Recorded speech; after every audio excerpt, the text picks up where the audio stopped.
We're gonna move to our next presenter, and then we'll probably have about 15 to 12 minutes for Q&A.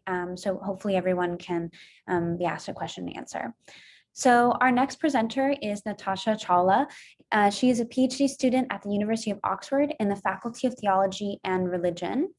Natasha's presentation is titled Forgotten Seeds, A Poet-Philosopher's Hope.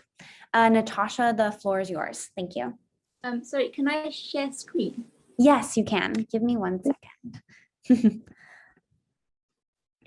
Close. Sorry, 1 second. All right, so now you should be co-host and you should see this button below. Okay, perfect. Okay, I'm just going to put that on. Can you see that? Do you see the screen? I don't see a presentation. I see currently a picture of you. Oh no, that's not what we want. Hold on, sorry. Okay. Okay. Okay, I can see the screen, your screen now. Brilliant. Okay. Oh, 1 second. Oops. Need to go back. Okay, brilliant. Forgotten Seeds, a poet-philosopher's hope. How do beliefs about the environment affect the use of and engagement with the natural world? This is the question posed on the About section of this conference's website. As with many of us here, we've been pondering this for some time now. Is it the case, if we hold the popular belief that humans are largely separate from the environment, our engagement with the natural world becomes purely transactional? The natural world is here solely for humans to have dominion over and use for our personal comforts and ends? Does that lead to societies that, in the name of progress, rely so much on science and technology to solve its problems, it becomes impervious to its behavior towards the environment and the vast destruction that that may cause? The ex-environmentalist and writer, Paul Kinsworth, writes, many of the beliefs that underpin the environmental crisis are in fact myths. He says, we believe that the roots of these crises lies in the stories we have been telling ourselves. We intend to challenge the stories which underpin our civilization, the myth of progress, the myth of human centrality, and the myth of separation from nature. These myths are more dangerous for the fact that we have forgotten they are myths. So these beliefs or myths, as Kingsnorth calls them, if taken as unsaid normative givens, lead to consumer-driven societies whereby human comfort and greed becomes the new religious construct, a self-reinforcing phenomenon. On the other hand, what if the underlying belief is that humans are a part of nature?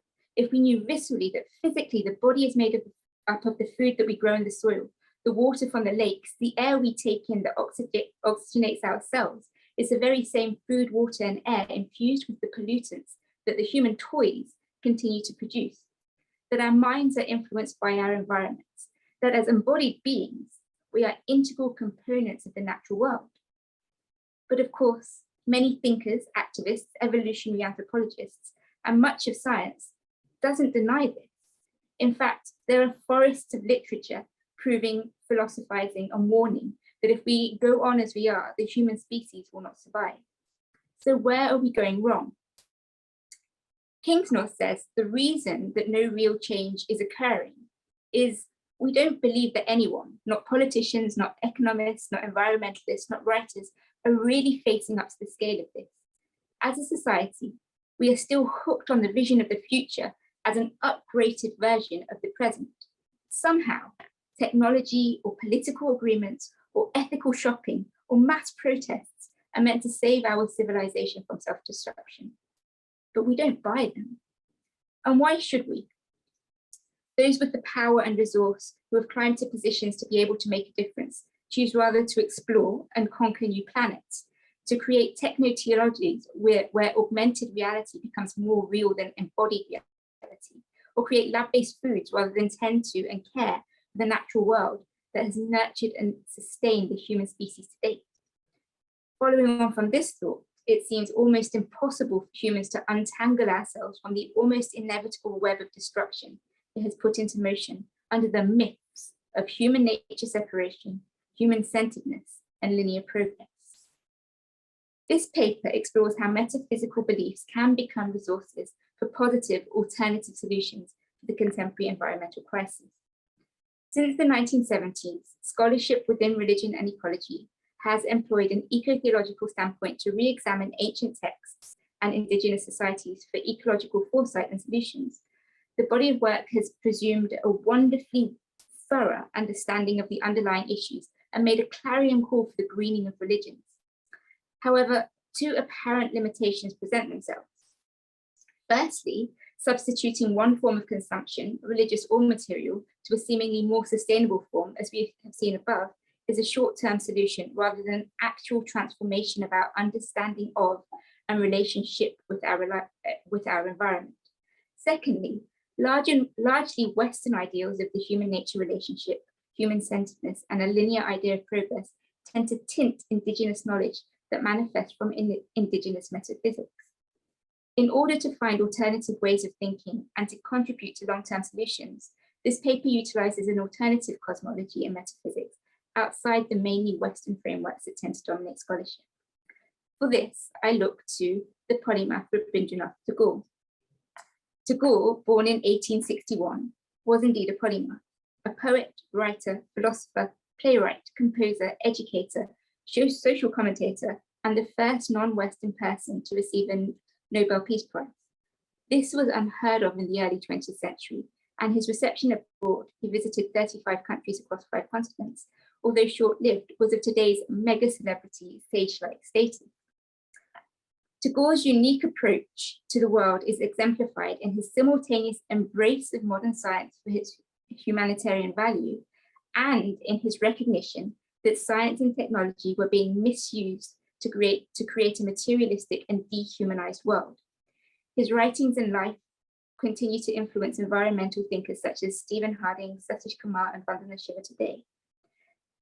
In the introduction, I outlined the 3 myths that King's North and others believe underlies the climate crisis today. The next section illustrates how 150 years ago, Tagore and many other thinkers of the time were wrestling with early formations of these very issues. In an essay named Religion of the Forest, Tagore starts by saying, "We stand before this great world.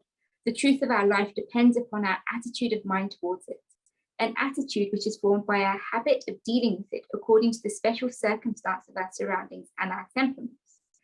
It guides our attempts to establish relations with the universe either by conquest or by union, either through the cultivation of power or through that of sympathy.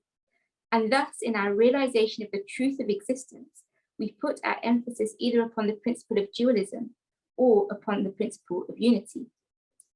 Tagore's perception of and behavior towards nature in the form of his prolific and voluminous written work and ambitious social work was an outpouring of his belief in the principle of unity.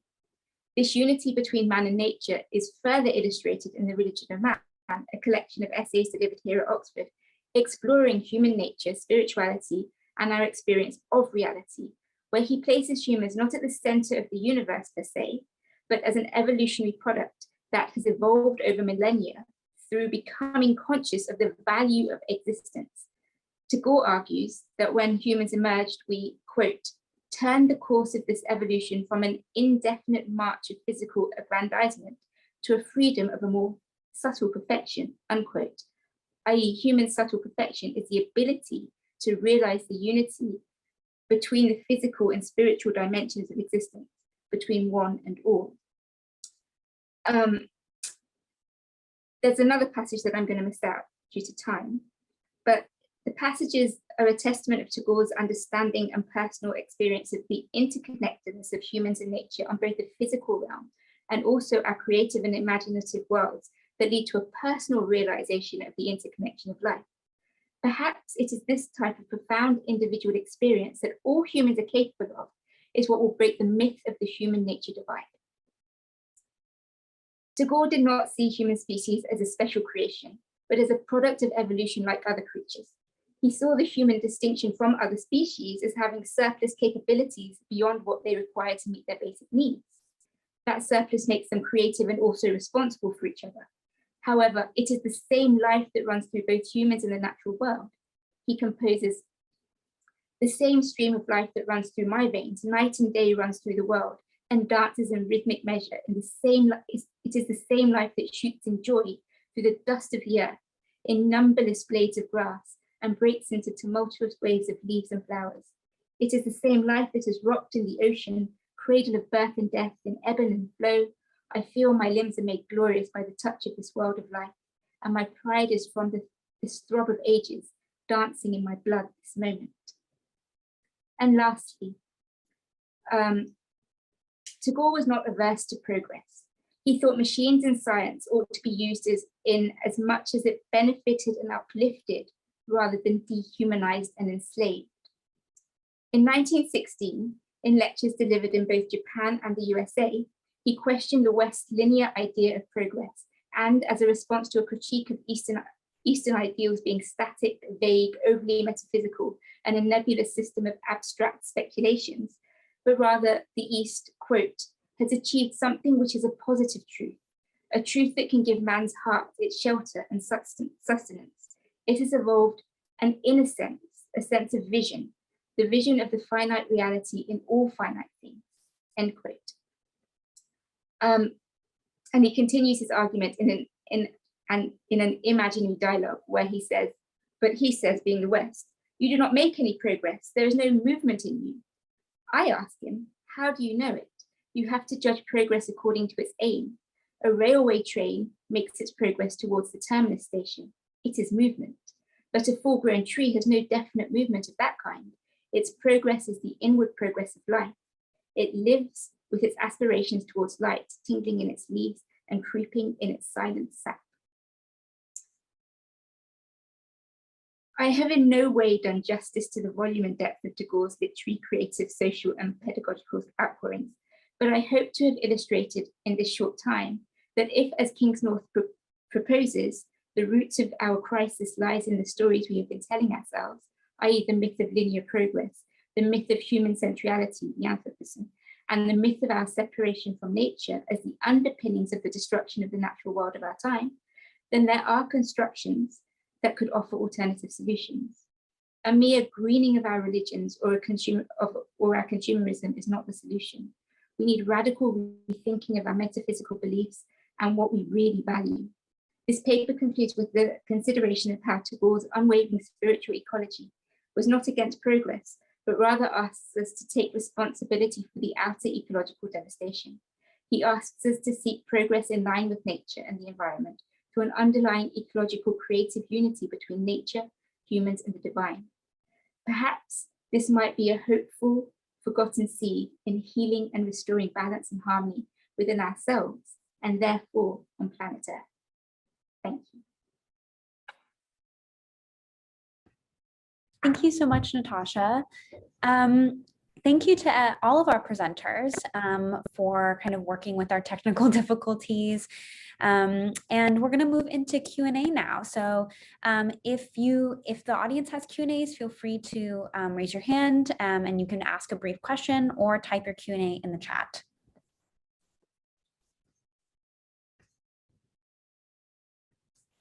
All right, so I can ask the first question and then we can move into a more dynamic form of Q&A. I had noticed, and I would like all of the presenters, if you wish to respond to this, that there was an aspect of the power of art to connect to not only nature, but to ourselves, and to connect to joy in our environment. And I'm wondering if you can all talk a little bit more about the power of visual forms, musical forms of art, and also their materiality in your work and how you see that influencing your work. So I can go. All of the images, well, 75% of the images in the presentation was Tagore's paintings. So, and he said this, when we're in line with nature, we have these creative outpourings, and this is just what happens as a spontaneous ability, because we're aligned. There isn't that that excessive need to run after things, that creativity is in us and it comes out when we're in balance with everything. Thank you. Yeah, I was wondering about the paintings in the backgrounds of your slides. So thank you for that. Tyler or Erin, do you want to speak to that, or we can move on to Marie-Angie comment?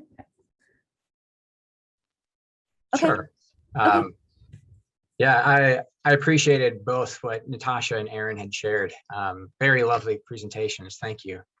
A common thread that I was sensing was the potency of art and poetry and literature to change the way that we think about the world, our place in it, the relationships that we hold. And we've seen all around us the power of myth to break down relationships and community. And so, yeah, I think it's a worthy direction to try to experiment with. Great, thank you. And just to add to that point, that's a really good point, Tyler. It feels almost as if art and music and myth and story are the things that really can change us. Policy and all of the politics doesn't really make, I mean, it's there and we know it and it scares us, but what really touches us is the art and the music and the myths, and that's what has the power to make real change, I think. And Natasha, I really appreciate the fact that you brought up the importance of storytelling, because in traditions that center orality, telling our story is so important, and the power of the written word doesn't have as much relevance. So in my project, I am really interested in actually hearing about people's experiences and hearing people tell the story of themselves in the natural environments where they live.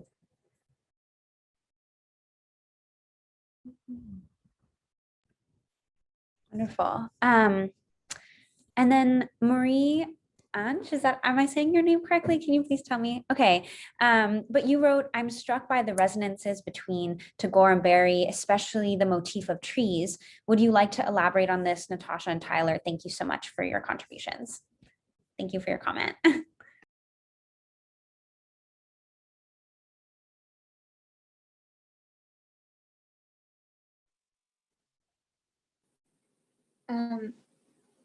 So trees are such an important thing in Tagore's life. And as I read more about many thinkers in this kind of category, this mystical kind of category, trees, nature, it's all so interconnected. It's not, and it's almost as if it crosses race. It's almost as if it crosses place. It's like when you get to a certain level of personal realization, of self-realization, the natural world just becomes so much more alive to us. And I feel like as I was listening to Tyler, it's that kind of inner work that will bring out this realization of the connection of man and nature. And I think that goes across borders and across, it's a human journey. Yeah, that's a great question. Listening to Natasha's presentation, what stood out to me about trees is trees provide a different sense of progress. I believe one of the lines was that for trees, progress is an inner progress of life. And I see a connection between that and Barry's idea of creation being imbued with life sustaining, life giving, and life celebrating as well. And so I wonder if trees could be a way of really exploring different ways of reinterpreting what progress is, what the flourishing and good life is within a global community. Thank you. Erin, I have a question for you. I think I'm wondering how, as your work and as you grow as a scholar, which is really cool for me to see,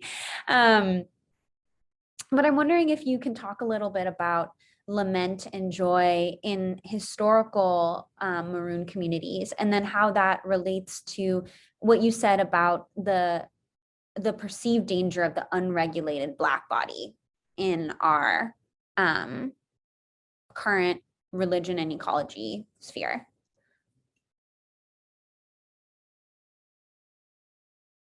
I'm sorry, something weird just happened to my computer. I can't see y'all anymore.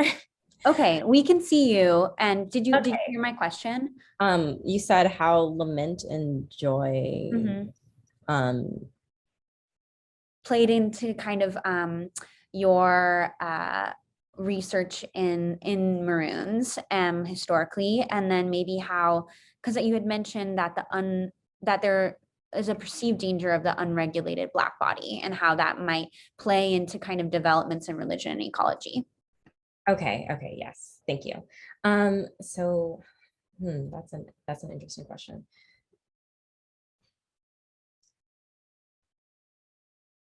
So this might not be directly answering your question, but I'm thinking about the unregulated Black body in this sense. And as I've been thinking through this project, I have been thinking about the way that we live in a constructed world, a world that, as it was mentioned in the other two presentations, like, is very much constructed around this myth that humans, have produced.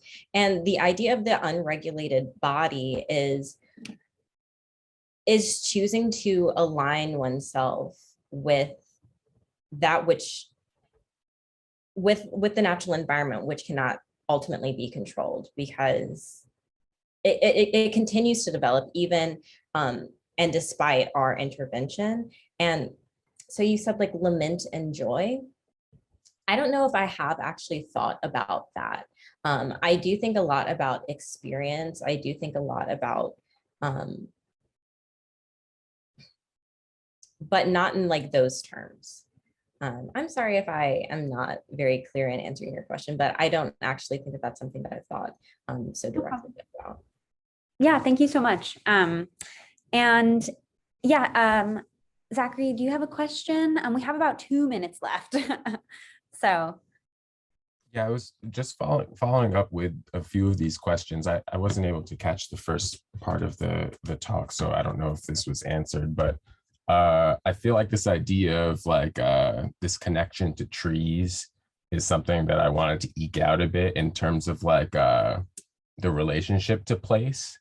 And when we see sort of like extractive practices in relation to peoples, maybe not everybody has like that direct relationship with these types of beings. And I was wondering if your talk touched on this idea, Erin, and if you could sort of like expand on that, if there's sort of like a racialized aspect of that relationship that is missed for some folks, that maybe folks who are more privileged can experience more readily.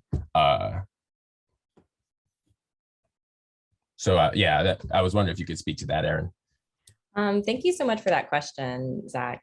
I do actually think that our experience with nature is incredibly racialized. Like the idea that that people do not see nature outside of possessive logics, I think is incorrect, because this is an idea that I've been playing with for like the past few weeks, actually. So enslaved people were in fact property. They did not have the ability to own anything. So how then can property engage with other property, meaning land? How does property engage with itself?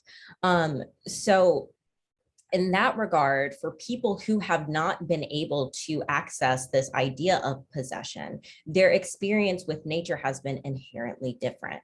It has to be more in the line of, this is land that I care for and that cares for me, or something in that regard that is inherently racialized. And it's also gendered, I would note. Because especially whenever we're talking about ownership in the United States, it would be ownership of like by white men. Thank you. I appreciate that. Great. Thank you, everyone. We've reached the time for this panel, but I think that these are themes and questions and conversations that we should continue thinking about as this conference goes on and as we continue our academic work. And I just want to extend a really big thank you to Erin, Tyler, and Natasha for your wonderful presentations this morning. And thank you all for your attention and your interaction, even through the Zoom difficulties. I really appreciate you all still joining. And right now we'll be moving to lunch. So during lunch, you're free to take personal time without attending via Zoom, which is like totally fine. But if you want to connect to other attendees, you can use the link bank to join a lunch table. And these tables are an informal gathering space for attendees to meet each other and talk about a sub-theme that they care about. And they're generally unmoderated. So I'll be in one of them, but I won't be leading discussion. And then if we are able to see you after lunch, we'll see you at 12:45 p.m. to hear from a panel of local and interreligious speakers. And I'm going to copy the links in the chat right now so everyone has them. But yes, thank you so much to everyone in this session. And I will hopefully see you down the line in the conference in another room.